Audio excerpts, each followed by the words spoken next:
Emily. I want you to divorce me. I see. Regardless of the reason, I can't live with someone who cheated on me. Let's divorce right away. I'm sorry for hurting you. But thank you for understanding.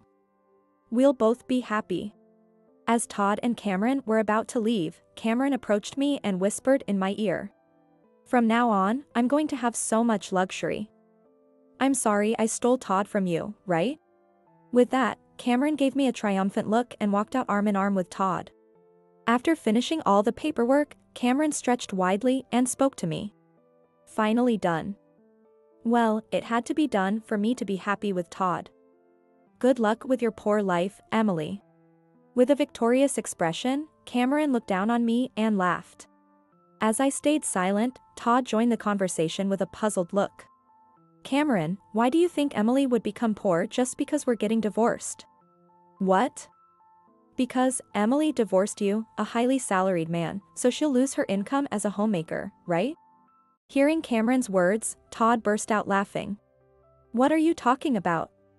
We'll be the ones living a poor life. My name is Emily Moon. I'm married and work full-time. My job was very demanding, and I was often away from home. My husband, Todd, supported me in everything. Todd took care of all the household chores in our place. In other words, he was a homemaker. We had only been married for 3 months. Despite being newlyweds, I was away from home a lot and couldn't help with the housework. But Todd never complained and always took care of me when I was exhausted from work. We had built a harmonious marriage, but little did I know that the arrival of one person would drastically change this situation. One day, Todd spoke to me as I got home. Can I invite an old friend over? Sounds nice, Todd, but that's quite rare you would invite anyone here. The other day, we hadn't seen each other in a while. We had such a great time that we decided to meet again. I also wanted to introduce her to you. Todd explained with a big smile. Seeing his face, I couldn't help but smile as well. Got it, thanks. I might have some time off next weekend, so can you ask that friend of yours if available? Sure. Thanks, Emily. Looking happy, Todd immediately started texting on his phone. I've rarely seen Todd angry or in a bad mood. I love his kind, honest personality and his cheerful smile. Todd's old friend, Cameron, was available next weekend and planned to visit. Todd was so fond of his old friend. Must be a wonderful person. I was looking forward to meeting Cameron. The next weekend. That was the day Cameron would visit our home. Todd had been cooking various dishes since morning to welcome his old friend. Todd is very skilled at housework, especially cooking. The table was filled with delicious-looking dishes. I'm sure Cameron would be pleased. Oh, Cameron is almost here. I'm going to go downstairs. With that, Todd went out to meet Cameron. We live in a high-rise apartment with a concierge at the entrance. First-time visitors often get confused, so we always go out to meet our guests. I wondered what his old friend was like. As I eagerly awaited their arrival, I heard the front door open. Come on in. Thanks for having me. Hearing their conversation, I was puzzled. The voice sounded too high-pitched to be a man's. When Cameron walked into the living room, I was surprised. Wow, this place is amazing. So luxurious. In front of me was a woman, looking around the room in awe. Todd, this woman. Let me introduce her to you. This is my childhood friend, Cameron. Cameron, this is my wife, Emily. Nice to meet you. I'm Cameron. Oh, nice to meet you too. I hurriedly returned the greeting.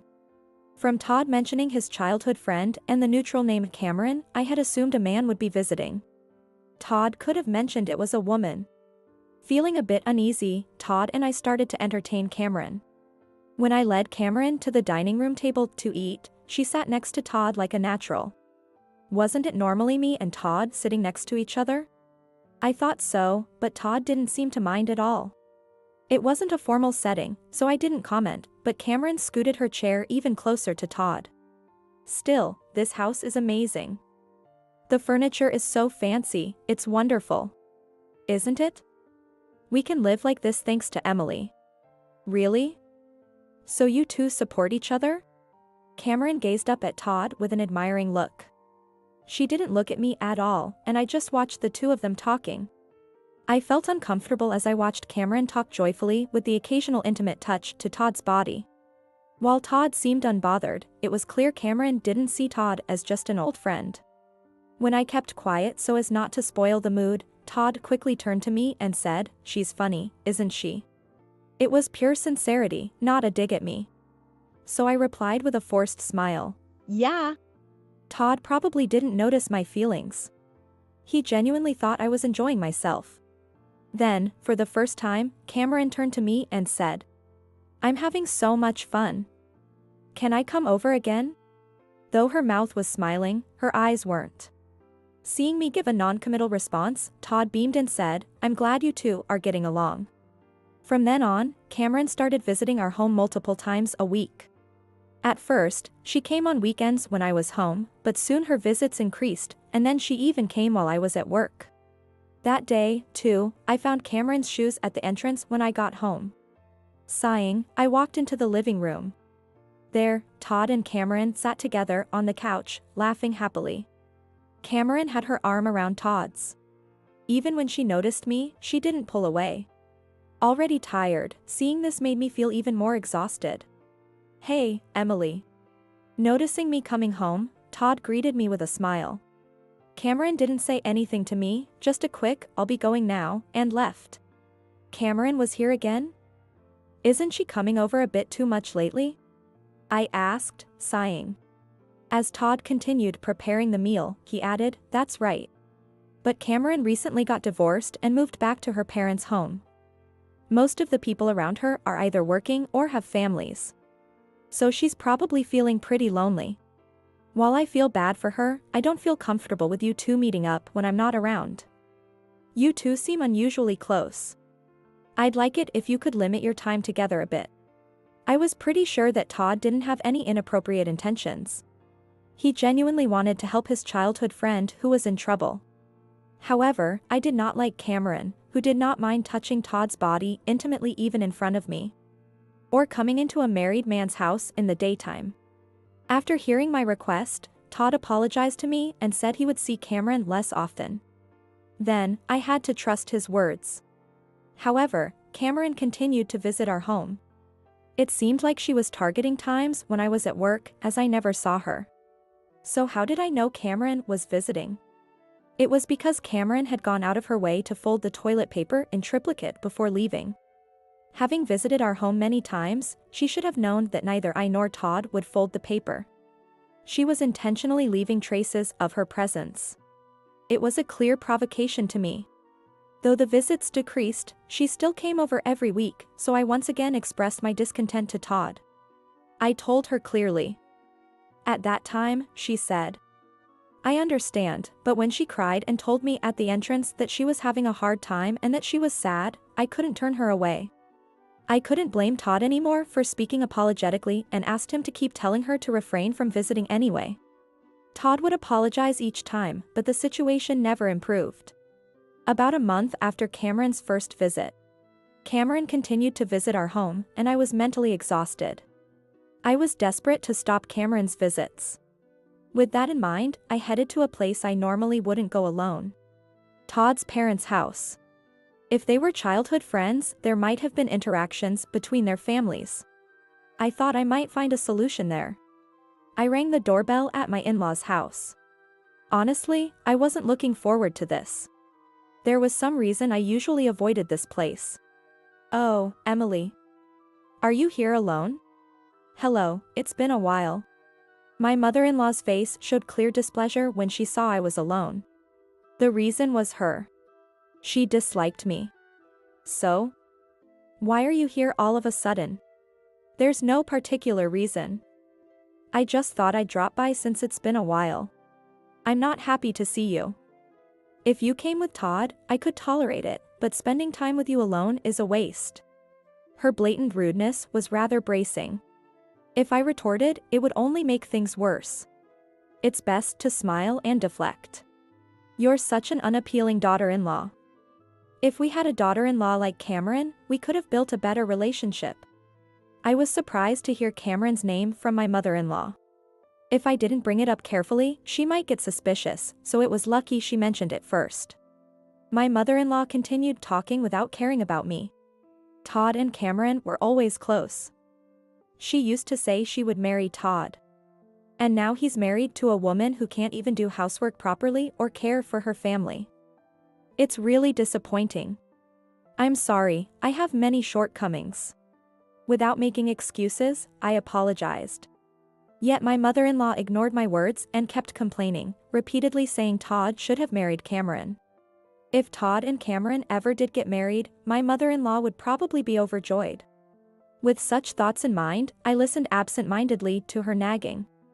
About 2 months had passed since Cameron first visited our home. Cameron's visits continued. By the time I had stopped feeling anything when I saw the folded toilet paper, Todd approached me with a serious look. "Emily, I need to talk to you about something important." Todd, who was always smiling, now spoke to me with a grave expression. This unusual atmosphere made me nervous. "Sure, what is it? Are you free this weekend? I'd like to have a serious conversation." "Yes, I'm free, but can't we talk now?" "No, it's better if we talk this weekend." With that, Todd left the living room. What could this important conversation be about? I thought we had a good relationship when we were together. Could it be about Cameron? I felt uneasy. Part of me wanted to get the conversation over with, while another part dreaded the weekend's arrival. The weekend came. My suspicions were confirmed. Cameron was there, looking as if she belonged. Todd began the conversation. "Emily, I want you to divorce me." I had somehow anticipated this. I had feared our marriage might fall apart. Still, I had hoped that Todd would choose me in the end. We hadn't even been married for 6 months, yet a single woman had swiftly brought us to divorce. I felt dizzy, like I'd been struck on the head. I like being relied on. When you entrusted me with the housework because you were busy with work, I felt needed. I felt like I was supporting you. I had felt the same way. I believed we could break free from traditional gender roles and support each other through our strengths and passions. I thought we could do that together. But Cameron can't do anything. She can't live without me. I need to support her. Todd must have really thought so. He sincerely wanted to help someone in need. However, I wondered if it was right for him to leave his wife to help others. Looking at Cameron, she didn't seem remorseful despite her downcast gaze. Someone who truly felt sorry wouldn't sit back on the sofa with their legs crossed. She was likely reveling in finally taking Todd away from me.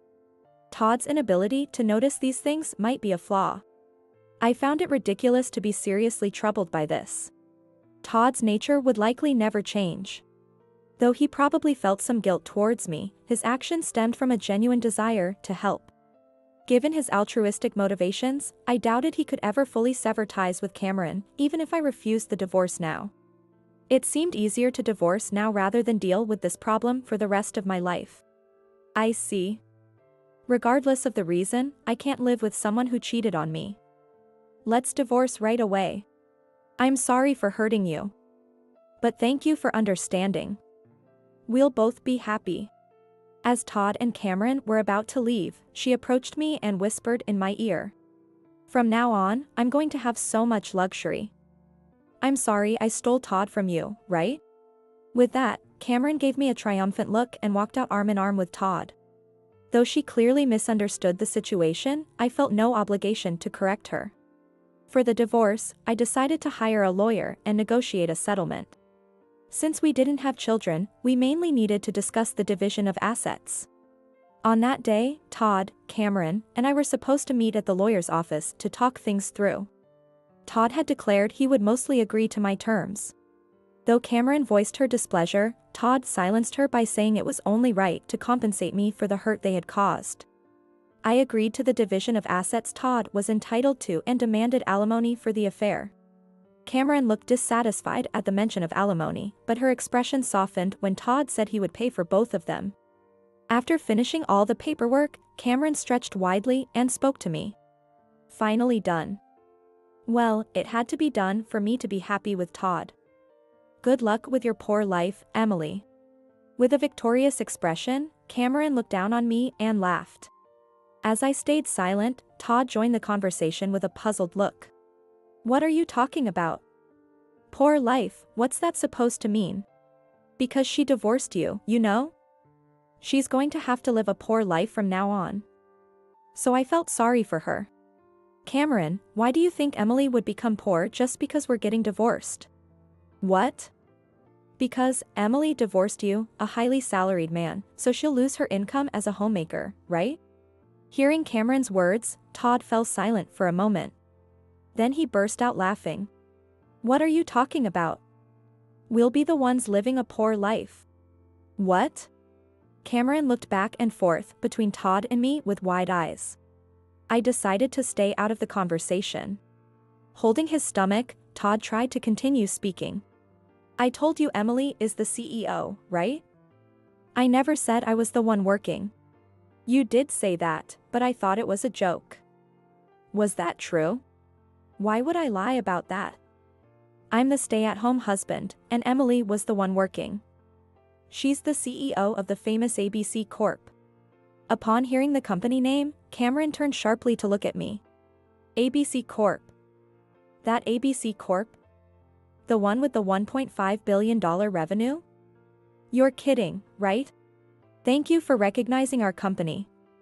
Let me formally introduce myself, Emily, CEO of ABC Corp. I took out my business card and handed it to Cameron. Cameron, in a daze, slowly accepted the card. The company name was clearly printed on it. Cameron's hand trembled slightly. How? Why? Todd's mom said he was an elite high earner. This can't be. Hearing this, Todd looked surprised. I thought to myself that Cameron and my mother-in-law were conspiring together, but I remained silent, listening to their conversation. Why would Mom have that misunderstanding? Didn't Emily explain? Well, your mom said it's impossible for a woman to earn money. She also said women should do all the housework and that failing to fulfill a wife's duties is the worst. She said all sorts of things. That's ridiculous. Such outdated thinking. Sighing, Todd seemed exasperated by his mother's beliefs. But I chose Cameron over Emily. This proves I did it for love, not for money, right? Todd smiled at Cameron, who seemed too stunned to comprehend anything. Can we consider this discussion over? You agree to the terms, right? Yes, this wraps up everything. I feel bad for hurting you, Emily. We won't bother you again. Good. Please make sure to tell the woman next to you and your mother not to contact me anymore. Got it.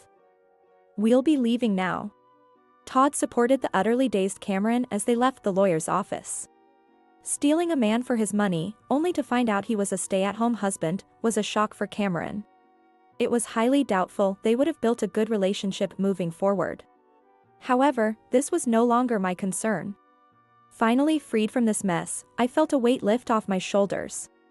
One day, having returned to single life and living freely despite my busy work schedule, my secretary Clara informed me that a woman was causing a scene at the entrance, demanding to see me.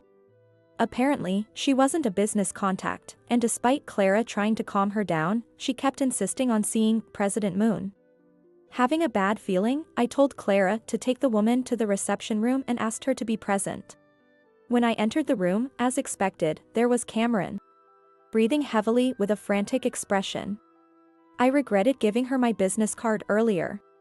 What do you want, showing up at my company like this? Don't you realize causing a scene at the entrance is disruptive? I didn't have your contact information, and when I tried to go to your house, the concierge stopped me at the entrance. I couldn't talk to you. So I had no choice but to come here. We finished everything during the settlement negotiations, didn't we? I never wanted to see you again. I didn't want to come here either. Cameron slammed her hand on the table. Clara looked displeased, but I signaled her to stay calm. Yes. I came to complain to you.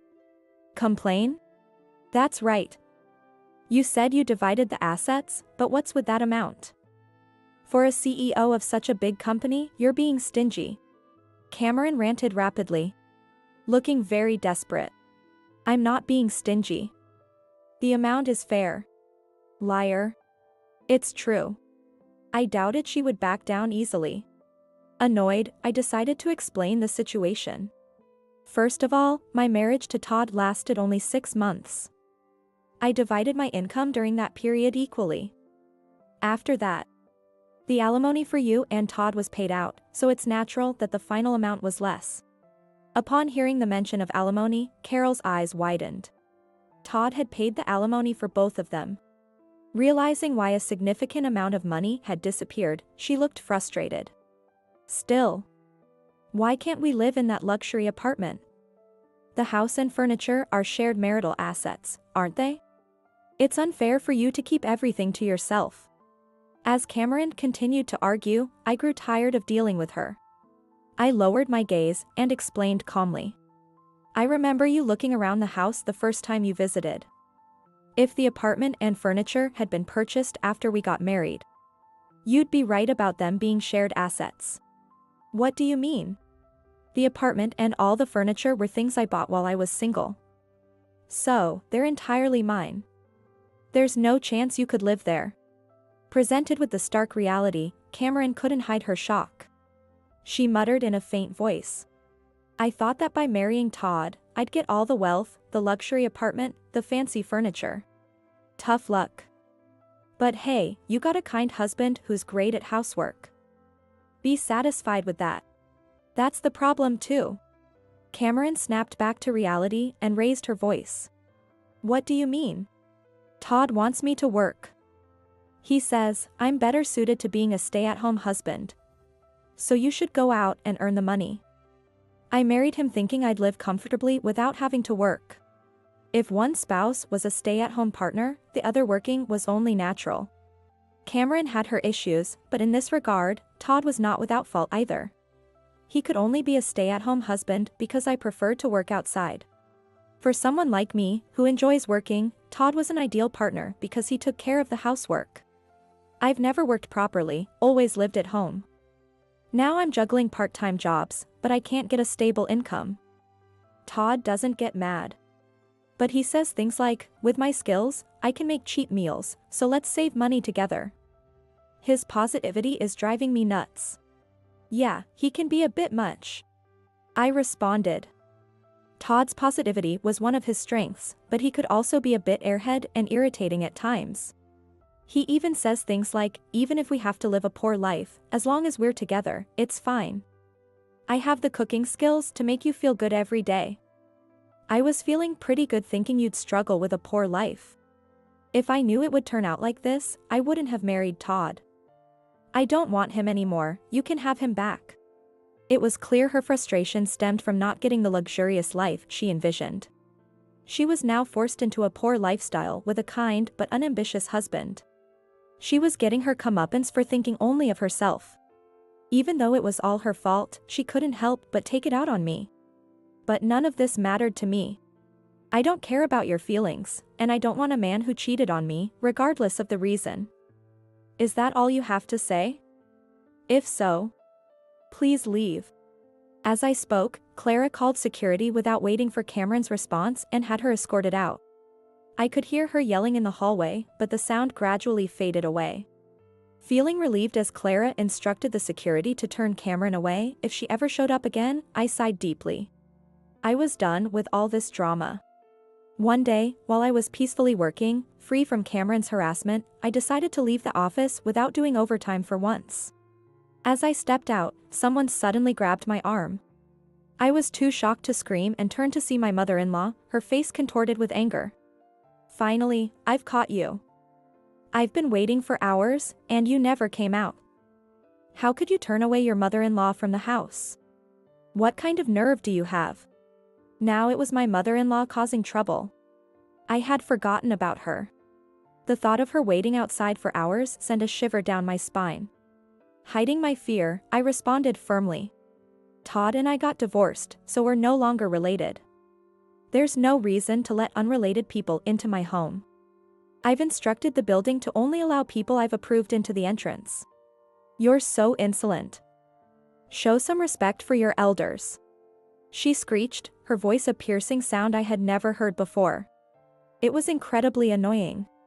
I would if there was anything respectable about you. But there's not. So, what do you want? Don't be disgraceful. I came because I have something to say to you. Nobody asked you to. I wanted to run away from her right then, but that might just lead to more stalking. I decided to hear her out and end things for good today. Why didn't you tell me Todd wasn't working? Your deceit has caused me so much trouble. I told you many times that I worked while Todd took care of the house. You always called me a liar or ignored me. Her misunderstanding was her own fault, yet she blamed me for everything. You should have tried harder to make me listen. I thought I'd live a luxurious life with Todd and his wife, but instead, we're living a miserable life every day. I can't take it anymore. So, you were after the money too. Just like Cameron, you thought you could live off someone else's wealth and now you're paying the price. Shut up. This is all your fault. You owe me living expenses for life. That's absurd. There's no way that would hold up. Besides, doesn't your husband still work? Even if Todd and Cameron can't support you, you should be able to manage. Her husband was still around, though he rarely came home from his long-term assignment. But we met a few times a year, and he was always kind to me. Though dealing with my mother-in-law was a pain, his presence made visiting bearable. Well, that's... She trailed off, her response hesitant. When he came back recently, he found out that I had married Todd to Cameron. He divorced me and kicked me out of the house. Now I live with Todd and Cameron. It was only natural her husband would be curious why his son's wife had changed. My mother-in-law must have spoken ill of me, making him uncomfortable. But I thought I'd live in luxury with Todd's money, so I boasted about it. Now I can't even ask my ex-husband for help. I'm amazed. My father-in-law was a kind and thoughtful man. If you had treated him well, he would have helped you. But now, you're reaping what you've sown. I won't help you. She looked down for a moment, but my refusal to help made her angry again. How cruel. What kind of heartless person are you? I'm begging you for help. Say what you want. If you keep this up, I'll call the police. This is my workplace, and your behavior is disruptive. Hearing the word police, my mother-in-law's face turned pale. She bit her lip in frustration but left without saying another word. Her shoulders slumped, and she looked like she was carrying the weight of despair on her back. Here's what I learned from my lawyer afterward. Apparently, Todd, Cameron, and my mother-in-law were still living together. Todd, who wanted to remain a stay-at-home husband, realized that Cameron and my mother-in-law couldn't earn enough to support the three of them. So he started job hunting. However, having been out of work for months without a valid reason like illness or caregiving, Todd could only find a low-paying job. In the end, Todd's salary wasn't enough to support them, so Cameron and my mother-in-law also took up part-time jobs to make ends meet. When Todd handled all the housework, their home was spotless, and they enjoyed home-cooked meals every day. Now, with everyone busy working, their house was a mess, they relied on convenience foods, and arguments were frequent. As for me, I was enjoying a comfortable life.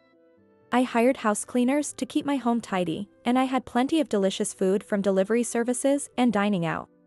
Besides, it's not that I dislike cooking, I'm just too busy to do it. Occasionally, cooking for a change of pace isn't bad at all. I was savoring the freedom of living alone. In terms of work, I started a new business relationship with a company where my former father-in-law worked, and I met him again. Emily, I'm truly sorry. Because of my foolish ex-wife and son, you've been hurt. I can't apologize enough. My father-in-law apologized, but he had done nothing wrong. Please don't apologize. Although we are no longer family, I hope we can maintain a good relationship moving forward. Hearing this, my father-in-law smiled a bit and thanked me. For now, I was done with relationships. I decided to focus all my energy on my work.